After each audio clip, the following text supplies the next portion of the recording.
नमस्कार. मी डॉक्टर प्रतिभा बाहेकर, केकेवा कला वाणिज्य विज्ञान व संगणक विज्ञान महाविद्यालय, भाऊसाहेबनगर, तालुका निफाड, जिल्हा नाशिक येथे अर्थशास्त्र विभागात कार्यरत आहे. आज आपण भारतीय आर्थिक पर्यावरण या विषयांतर्गत पहिलं जे प्रकरण आहे प्रास्ताविक, यामध्ये आपण आर्थिक पर्यावरणावर परिणाम करणारे आर्थिक घटक या संदर्भात अभ्यास करणार आहे. तत्पूर्वी आर्थिक पर्यावरण म्हणजे काय या संदर्भात आपण अभ्यास करूया. आर्थिक पर्यावरण नेमकं काय आहे त्या संदर्भात एक व्याख्या या ठिकाणी सांगितलेली आहे. आर्थिक व्यवहारात सहभागी होणारे सर्व आर्थिक घटक ज्या आर्थिक परिस्थितीत किंवा वातावरणात कार्य करतात त्यास आर्थिक पर्यावरण असे म्हणतात. म्हणजे आपले जे आर्थिक व्यवहार आहे, आपण आर्थिक व्यवहार करण्यासाठी जे सर्व घटक वापरतो किंवा वापरामध्ये आणले जातात आणि हे घटक ज्या परिस्थितीमध्ये राहतात, जी परिस्थिती किंवा वातावरण जे काही आहे त्याला आर्थिक पर्यावरण असं म्हटलं जातं.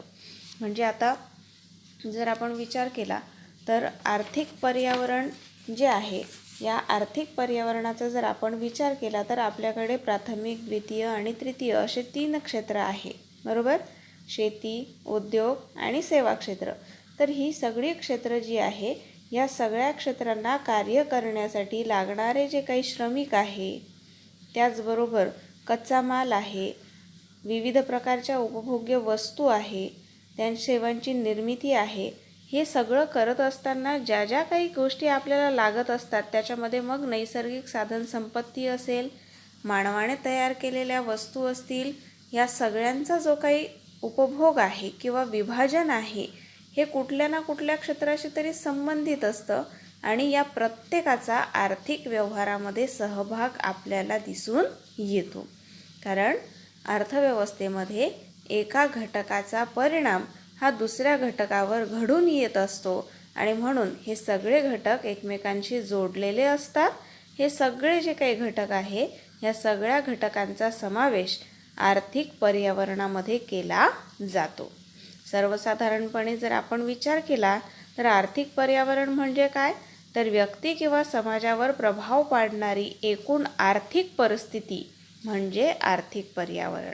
मग या आर्थिक पर्यावरणामध्ये रोजगार, उत्पन्न, महागाई, व्याजदर, उत्पादकता आणि संपत्ती यासारख्या आर्थिक घटकांची एकूणता विचारात घेतली जाते किंवा त्याचा समावेश केला जातो. अशा पद्धतीने जर आपण विचार केला तर आर्थिक पर्यावरण म्हणजे अशी परिस्थिती की ग्राहक, खरेदी पद्धती व बाजार यावर परिणाम करते, पुढे व्यवसायाच्या उत्पादनावर देखील परिणाम करते, त्याला आर्थिक पर्यावरण असं म्हटलं जातं. मग या आर्थिक पर्यावरणामध्ये सहभागी होणारे जे काही घटक आहे, या सगळ्या घटकांच्या बाबतीत आर्थिक पर्यावरण आपल्याला महत्त्वाचं ठरतं. आर्थिक पर्यावरण आपल्याला या ठिकाणी हे पर्यावरण जर चांगल्या स्वरूपाचं असेल तर देशाचा विकास घडून येऊ शकतो आणि म्हणूनच आपल्याला आर्थिक पर्यावरणाचा अभ्यास करणे गरजेचे आहे. आपलं या व्याख्यानाचं प्रमुख जे काही उद्दिष्ट काय आहे, तर आर्थिक पर्यावरण काय आहे हे समजून घेणं आणि आर्थिक पर्यावरणावर परिणाम करणारे आर्थिक घटक कोणकोणते आहे आणि आर्थिक पर्यावरणावर या घटकांचा काय परिणाम घडून येतो हे आपल्याला या ठिकाणी अभ्यासायचं आहे. आता आपण बघूया आर्थिक पर्यावरणावर परिणाम करणारे आर्थिक घटक. त्यामध्ये पहिला घटक आहे नैसर्गिक साधन सामुग्री. बघा, उत्पादन कार्यासाठी नैसर्गिक साधन सामुग्रीची आवश्यकता असते आपल्याला. आता प्राथमिक व्यवसाय शेती जर आपण विचारात घेतली तर पूर्णपणे नैसर्गिक साधन संपत्तीवर अवलंबून आहे. सुपीक जमीन, हवामान, पर्जन्यमान हे जर उपलब्ध असेल तरच शेती चांगल्या प्रकारे आपल्याला करता येऊ शकते आणि ही सगळी काय आहे, नैसर्गिक साधनं आहे. या नैसर्गिक साधनांचा वापर करूनच आपल्याला शेती करता येते. ही नैसर्गिक साधनं जर चांगल्या प्रकारे आपल्याला उपलब्ध असतील, वातावरण जर योग्य स्वरूपाचं असेल तरच शेती क्षेत्राचा विकास होतो. उदाहरणार्थ, आपल्याकडे जर पावसाचं प्रमाण योग्य स्वरूपाचं असेल तर आपलं उत्पादन चांगलं होईल. जर समजा पाऊस खूप मोठ्या प्रमाणामध्ये आला, पूर आला, तर शेतीचं उत्पादनाचं नुकसान होतं. म्हणजेच काय, तर हे वातावरण किंवा पर्यावरण जर चांगलं असेल तरच शेतीचा विकास होतो. आणि शेतीचा विकास झाला तर शेतीवर आधारित जे काही उद्योग आहे, शेतीतनं ज्या उद्योगांना कच्चा माल उपलब्ध होतो त्या उद्योगांचा देखील विकास होतो. उदाहरणार्थ, कापड उद्योग आहे, साखर उद्योग आहे. जर शेतीचा विकास झाला, ऊसाचं उत्पादन चांगल्या पद्धतीने झालं, कापूसचं उत्पादन चांगल्या पद्धतीने झालं, तर ह्या उद्योगांना कच्चा माल मोठ्या प्रमाणामध्ये मिळेल आणि या उद्योगांचा देखील विकास घडून येईल. म्हणजेच या नैसर्गिक साधनसंपत्तीमुळे आपल्या शेतीचा आणि उद्योगांचा दोन्हीही क्षेत्रांचा विकास घडून येतो. तसंच खनिजे आहे, ही खनिजे जर मोठ्या प्रमाणामध्ये आपल्याकडे उपलब्ध असतील तर खनिजावर आधारित लोखंड, पोलाद यासारखे जे काही उद्योग आहे, ह्या उद्योगांचा देखील विकास घडून येतो. त्याचबरोबर ऊर्जा साधनं जी काही आहे, या ऊर्जा साधनांची उपलब्धता जर चांगल्या प्रकारात असेल आपल्याकडे तर आपले उद्योग चांगल्या प्रकारे कार्य करू शकतात. नैसर्गिक तेल आहे, वायू आहे, कोळसा आहे, ही जी काही ऊर्जा साधनं आहे, ह्या ऊर्जा साधनांचा मोठ्या प्रमाणामध्ये आपल्याकडे पुरवठा असेल तर आपल्याला ही ऊर्जा साधनं आहे, या ऊर्जा साधनांमुळे काय होतं, तर कच्च्या मालाचं पक्क्या मालामध्ये आपल्याला रूपांतर करता येतं, उत्पादनाचं कार्य वेगाने घडून येतं. आता उदाहरणार्थ, कोळसा जर आपल्याकडे मोठ्या प्रमाणामध्ये उपलब्ध असेल तर वीज निर्मिती चांगल्या प्रकारे करता येऊ शकते, वीज निर्मितीच्या क्षेत्रामध्ये प्रगती घडून येऊ शकते आणि म्हणून या सेवा क्षेत्राचा विकास घडून येईल. म्हणजेच ऊर्जा साधनं जर आपल्याकडे चांगल्या प्रकारे असतील तर उत्पादनाचं कार्य देखील वेगाने घडून येतं. मग अशा प्रकारे जर आपण विचार केला तर नैसर्गिक साधनसंपत्ती जर चांगल्या प्रकारची असेल तर नैसर्गिक साधनसामुग्री पुरेशा प्रमाणात उपलब्ध असेल तर देशामध्ये विविध आर्थिक क्षेत्रांच्या दृष्टीने उपयुक्त साधनसामुग्री उपलब्ध होऊन त्याच्या विकासाला गती प्राप्त होते. म्हणून नैसर्गिक साधनसामुग्री जर चांगल्या प्रकारची असेल, मुबलक प्रमाणात असेल तर त्याचा आर्थिक पर्यावरणावर अनुकूल परिणाम घडून येतो. पुढचा घटक आहे मानवी साधन सामुग्री. आता जसं नैसर्गिक साधन सामुग्रीचा आपण अभ्यास केला तसंच मानवी साधन सामुग्री आहे. मानवी साधन सामुग्रीचा देखील उत्पादन कार्यासाठी आवश्यकता आपल्याला असते. फक्त नैसर्गिक साधन संपत्ती असून चालत नाही, या नैसर्गिक साधन संपत्तीचा वापर करण्यासाठी मानवी साधन सामुग्रीसुद्धा तेवढीच आवश्यक असते. आपण पाहिलेलं आहे की कुठल्याही वस्तूचं उत्पादन करायचं असेल तर भूमी, श्रम, भांडवल आणि संयोजक या 4 घटकांशिवाय आपण ते उत्पादन करू शकत नाही. म्हणजेच आपल्याला फक्त नैसर्गिक साधन सामुग्री नव्हे तर मानवी साधन सामुग्री देखील तितकीच महत्त्वाची आहे. मानवी साधन सामुग्रीचा जर आपण विचार केला तर ही 2 घटकांवर अवलंबून असते. कोणते 2 घटक आहे, तर लोकसंख्येचा आकार आणि लोकसंख्येची असणारी गुणवत्ता, या दोन्ही घटकांवर मानवी साधन सामुग्री अवलंबून असते. आता शेती, उद्योग, व्यापार हे सगळं जर करायचं असेल तर त्यासाठी आपल्याला काय आवश्यक आहे, तर श्रमिक आवश्यक आहे. हे श्रमिक आपल्याला कुठून मिळतात, तर लोकसंख्येमधून येतात. मग लोकसंख्या जेवढी जास्त तेवढा श्रमिकांचा पुरवठासुद्धा जास्त असतो. पण आपण पाहिलं की फक्त पुरवठा जास्त असून चालणार नाही, लोकसंख्येचा आकार जास्त असून चालणार नाही, तर त्याची गुणवत्तासुद्धा चांगल्या प्रकारची असली पाहिजे.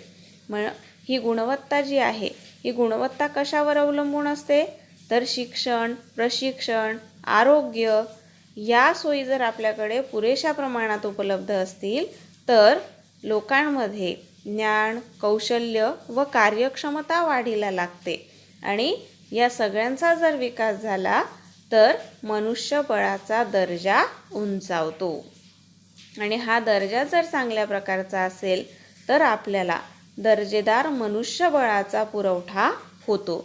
जर दर्जेदार मनुष्यबळाचा पुरवठा झाला तर मनुष्यबळाची देखील कार्यक्षमता वाढीला लागते आणि त्यातून आपल्याला उत्पादन कार्याला गती प्राप्त होते, उत्पादकता वाढवता येऊ शकते. म्हणून जर आपल्याकडे मानवी साधनसामुग्री ही गुणवत्तापूर्वक असेल तर त्याचा आर्थिक पर्यावरणावर अनुकूल परिणाम घडून येतो.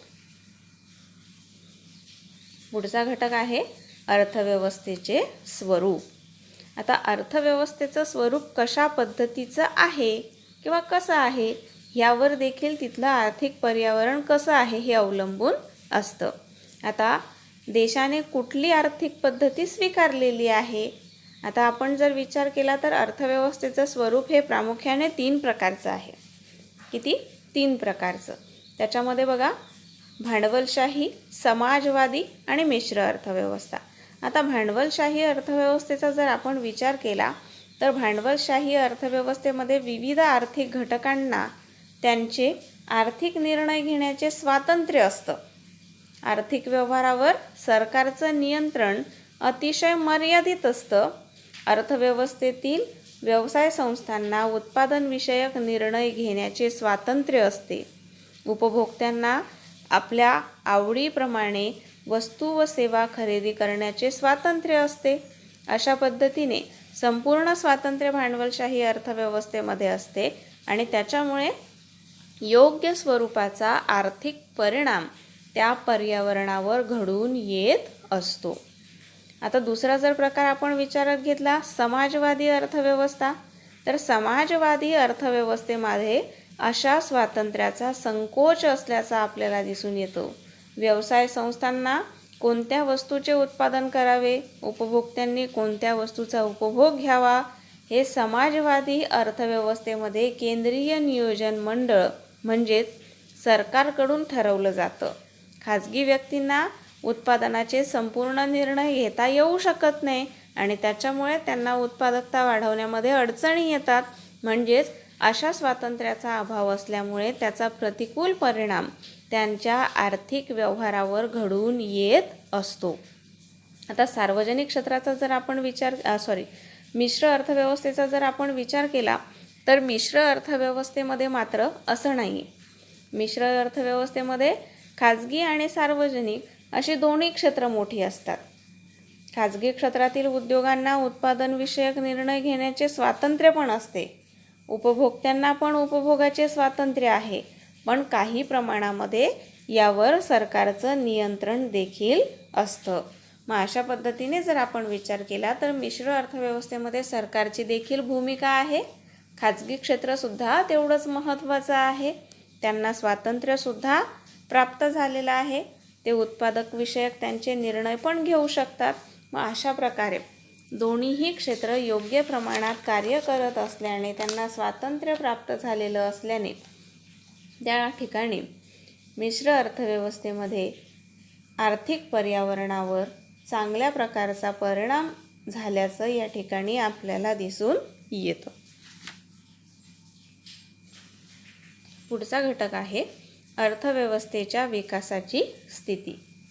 अर्थव्यवस्थेमध्ये विकासाची अवस्था कशा प्रकारची आहे याचा देखील आर्थिक पर्यावरणावर परिणाम घडून येतो. जगातील अर्थव्यवस्थांचे त्यांनी सध्या केलेल्या विकासावरून अविकसित, अल्पविकसित आणि विकसनशील व विकसित असे 3 प्रकार आपल्याला दिसून येतात. अविकसित अर्थव्यवस्थेमध्ये शेती, उद्योग, व्यापार अशी क्षेत्र मागासलेली आहे. त्यांची प्रगती झालेली नाही. वाहतूक, दळणवळण, वित्तपुरवठा या सेवा सुविधांची सुद्धा फारशी प्रगती झालेली नसते आणि त्यामुळे अशा अल्पविकसित देशामध्ये आर्थिक क्षेत्राची प्रगती न झाल्याने त्याचा आर्थिक पर्यावरणावर प्रतिकूल परिणाम आपल्याला दिसून येतो. या उलट विकसित देशांमध्ये शेती, उद्योग, व्यापार इत्यादी क्षेत्रांचा विकास झालेला असतो. वाहतूक, दळणवळण, वित्तपुरवठा यासारख्या सेवा सुविधासुद्धा मोठ्या प्रमाणावर उपलब्ध असतात. राष्ट्रीय उत्पन्नाचे प्रमाण देखील अधिक असते आणि म्हणून यांचा विकसित देशांचे आर्थिक पर्यावरण चांगले असल्याचं आपल्याला दिसून येतं. अशा पद्धतीने विकास जर मोठ्या प्रमाणामध्ये झालेला असेल तर त्याचा आर्थिक पर्यावरणावर अनुकूल स्वरूपाचा परिणाम घडून येतो. पुढचा घटक आहे आर्थिक धोरणे. देशातील उद्योग, बँका, आयात, निर्यात, वित्त पुरवठा इत्यादी बाबतीत राष्ट्रीय पातळीवर विविध आर्थिक धोरणे आखली जातात व वेळोवेळी या धोरणात बदलही केले जातात. अशा धोरणांचा व धोरणातील बदलांचा देशातील आर्थिक वातावरणावर परिणाम घडून येत असतो. आर्थिक स्थैर्य, किंमत स्थैर्य, पूर्ण रोजगार, आर्थिक विकास यासारखी उद्दिष्ट जी काही आहे ही उद्दिष्ट साध्य करण्यासाठी ह्या आर्थिक धोरणांमध्ये वेळोवेळी सरकारकडून बदल केले जातात. मग अशा आर्थिक धोरणामध्ये कोणकोणत्या धोरणाचा समावेश होतो तर त्यामध्ये औद्योगिक धोरण, शेतमाल किंमत विषयक धोरण, आयात निर्यात विषयक धोरण, चलन विषयक व राजकोषीय धोरण इत्यादी धोरणांचा समावेश होतो. ही धोरणं जर चांगल्या प्रकारची असतील तर आर्थिक वातावरणावर अनुकूल परिणाम घडून येतो आणि ही धोरणं जर देशातील उद्योग, शेती, सेवा क्षेत्राला मारक स्वरूपाची असतील तर त्याचा आर्थिक पर्यावरणावर प्रतिकूल परिणाम होतो. आता उदाहरणार्थ औद्योगिक क्षेत्रांमध्ये औद्योगिक उपक्रमांचे नियंत्रण करणाऱ्या आणि औद्योगिकरणाची योग्य रचना ठरविणाऱ्या सर्व तत्वांचा, नियमांचा आणि नियंत्रणाचा समावेश जर औद्योगिक धोरणामध्ये असेल तर योग्य औद्योगिक धोरणामुळे उद्योगधंद्यांच्या वाढीला मदत होते आणि उद्योगांचा विकास जर घडून येत असेल तर आर्थिक पर्यावरणावर अनुकूल परिणाम होतो. पुढचा घटक आहे भांडवलाची उपलब्धता. उत्पादन कार्यासाठी 4 घटक महत्त्वाचे आहेत: भूमी, श्रम आणि भांडवल. मग हे जे भांडवल आहे हे भांडवल आपल्याला कुठून उपलब्ध होत असतं तर हे भांडवल आपल्याला नाणे बाजार किंवा भांडवल बाजारामधून उपलब्ध होत असतं. ज्या देशामध्ये नाणे बाजार आणि भांडवल बाजार विकसित झालेला असेल तर अशा बाजारामार्फत शेती, उद्योग, सेवा क्षेत्र या सगळ्यांना भांडवल उपलब्ध होत असतं. बँका व विविध वित्तीय संस्थांचा देशात मोठ्या प्रमाणावर विस्तार झाला असेल तर देशातील भांडवल पुरवठ्याची स्थिती चांगली राहते. वित्त पुरवठ्याच्या विविध क्षेत्रांच्या गरजा पूर्ण होऊ शकतात आणि सगळ्यांच्या वित्तीय क्षेत्राच्या गरजा जर पूर्ण होत असतील तर त्याचा आर्थिक पर्यावरणावर अनुकूल परिणाम घडून येतो. पुढचा घटक आहे त्यानंतर पायाभूत सुविधांची स्थिती. आपल्याला शेती, उद्योग किंवा सेवा क्षेत्र यापैकी कुठल्याही स्वरूपाच्या वस्तू किंवा सेवेचं उत्पादन करायचं असेल तर पायाभूत सुविधा आवश्यक स्वरूपाच्या असतात. पायाभूत सुविधा कोणकोणत्या आहेत? ऊर्जा, पतपुरवठा, वाहतूक व दळणवळण सुविधा, बँका, विमा या सगळ्या पायाभूत सेवा सुविधा आहे. या सर्व सुविधा आणि सेवा एकत्रितपणे त्यांना आपण पायाभूत सुविधा असे म्हणतो. मग अर्थव्यवस्थेचं कार्य व्यवस्थितपणे जर आपल्याला चालू ठेवायचं असेल तर पायाभूत सुविधांची आवश्यकता असते. या पायाभूत सुविधा जर आपल्याकडे उपलब्ध असतील, मुबलक प्रमाणात उपलब्ध असतील तर देशातील वेगवेगळ्या आर्थिक क्षेत्रातील उत्पादनाच्या वाढीला गती प्राप्त होते. बाजाराचा विस्तार होण्यास मदत होते. आता उदाहरणार्थ वाहतूक आणि दळणवळण यंत्रणा जर आपल्याकडे चांगल्या प्रकारची असेल तर आपण आपलं झालेलं जे उत्पादन आहे हे फक्त स्थानिक बाजारपेठेत नव्हे तर आंतरराष्ट्रीय बाजारपेठेपर्यंत त्याची खरेदी विक्री करू शकतो. म्हणजेच काय तर पायाभूत सेवा सुविधा जर आपल्याकडे उपलब्ध असतील तर बाजाराचा विस्तार होण्यास मदत होते. देशातील पायाभूत सुविधांची स्थिती चांगली असेल तर देशातील उद्योग, शेती, सेवा क्षेत्र यांचा विकास घडवून आणण्यासाठी मदत होते. त्याच्यावर अनुकूल परिणाम त्या ठिकाणी घडून येतो आणि म्हणूनच अशा पद्धतीने पायाभूत सेवा सुविधा जर चांगल्या प्रकारे मुबलक प्रमाणात उपलब्ध असतील तर आर्थिक पर्यावरणावर त्याचा सकारात्मक परिणाम घडून येतो. याउलट देशातील पायाभूत सुविधांची स्थिती चांगली नसेल तर त्याचा आर्थिक पर्यावरणावर प्रतिकूल परिणाम घडून येईल. पुढचा घटक आहे राष्ट्रीय उत्पन्नातील बदल. देशातील शेती, उद्योग, सेवा क्षेत्र इत्यादी वस्तू आणि सेवांच्या उत्पादनात वाढ करत असतात तेव्हा राष्ट्रीय उत्पन्न वाढतं. राष्ट्रीय उत्पन्नातील वाढ ही लोकसंख्या वाढीपेक्षा अधिक असेल तर दरडोई उत्पन्न वाढतं. दरडोई उत्पन्न वाढलं तर राहणीमानाचा दर्जा वाढतो. राहणीमानाच्या दर्जात वाढ झाली तर श्रमिकाची कार्यक्षमता वाढते. कार्यक्षमता वाढली पुन्हा उत्पादकता वाढेल आणि अशा पद्धतीने अर्थव्यवस्थेची प्रगती घडून येते.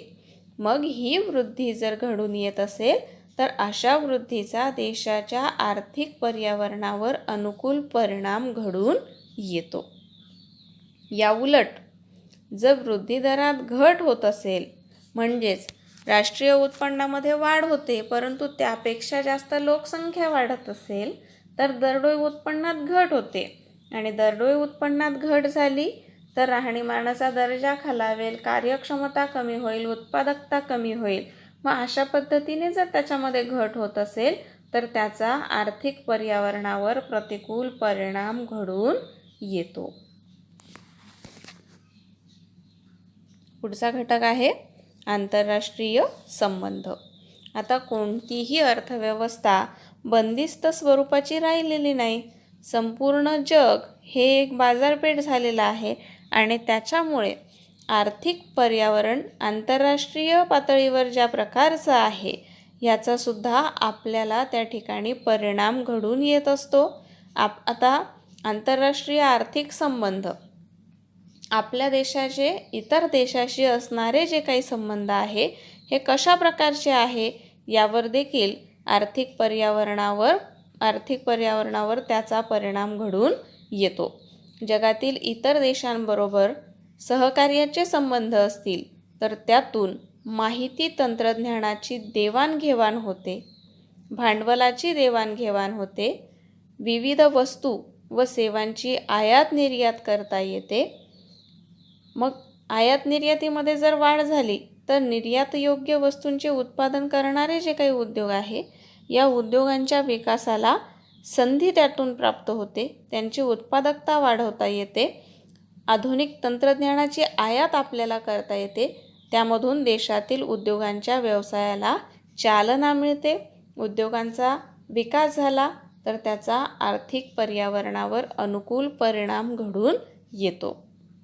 म्हणजेच जगातील इतर देशांबरोबर सहकार्याचे संबंध असतील तर त्याचा आर्थिक पर्यावरणावर अनुकूल परिणाम घडून येतो. त्यानंतर पुढचा घटक आहे आंतरराष्ट्रीय आर्थिक स्थिती. जागतिक पातळीवरचं आर्थिक पर्यावरण कशा प्रकारचं आहे याचा देखील आपल्या देशाच्या आर्थिक पर्यावरणावर परिणाम घडून येत असतो. विज्ञान आणि तंत्रज्ञानाच्या प्रगतीमुळे जगातील विविध देश एकमेकांच्या जवळ आलेले आहे. आंतरराष्ट्रीय व्यापारात वाढ झालेली आहे आणि त्यामुळे आंतरराष्ट्रीय पातळीवरील आर्थिक चढउतारांचा परिणाम विविध देशांच्या आर्थिक पर्यावरणावर होत असतो. आता उदाहरणार्थ जागतिक पातळीवर जर आर्थिक मंदी निर्माण झालेली असेल तर ही आर्थिक मंदी आपल्या देशातील निर्यात उद्योगामध्ये निर्माण होते. आता जागतिक स्वरूपावर मंदी आहे, मग मंदी निर्माण झाल्यामुळे काय होतं, वस्तू आणि सेवांची मागणी कमी होते. आपण निर्यात करत असणाऱ्या वस्तूंची मागणी जर कमी झाली तर निर्यात करणाऱ्या उद्योगांचा पुरवठा शिल्लक राहतो. हा पुरवठा शिल्लक राहिला तर पुन्हा उत्पादन केलं जाईल का किंवा पुन्हा त्याच गतीने उत्पादन केलं जातं का, तर नाही. उत्पादनामध्ये त्या ठिकाणी आपल्याला घट करावी लागते, उत्पादकता कमी करावी लागते आणि उद्योगांच्या विकासाला त्या ठिकाणी अडथळा निर्माण होतो. मग आता या निर्यात व्यवसायामध्ये जी मंदी निर्माण झाली, ही निर्माण झालेली मंदी फक्त तेवढ्या उद्योगापुरती मर्यादित राहत नाही, तर निर्यात उद्योगामधून ही मंदी देशातील संपूर्ण क्षेत्रामध्ये त्या ठिकाणी पसरते आणि म्हणूनच आंतरराष्ट्रीय पातळीवर निर्माण झालेली ही मंदी आपल्या देशात संपूर्ण क्षेत्रामध्ये पसरते. अशा प्रकारे आंतरराष्ट्रीय पातळीवर जे आर्थिक चढउतार घडून येतात त्याचा परिणाम आपल्या देशातील आर्थिक व्यवहारावर घडून येत असतो.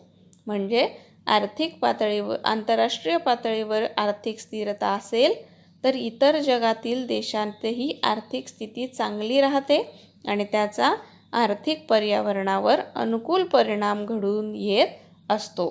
परंतु जर आर्थिक व्यवहारात मोठ्या प्रमाणात चढउतार घडून येत असतील तर त्याचा आर्थिक पर्यावरणावर अनुकूल परिणाम घडून येणार नाही.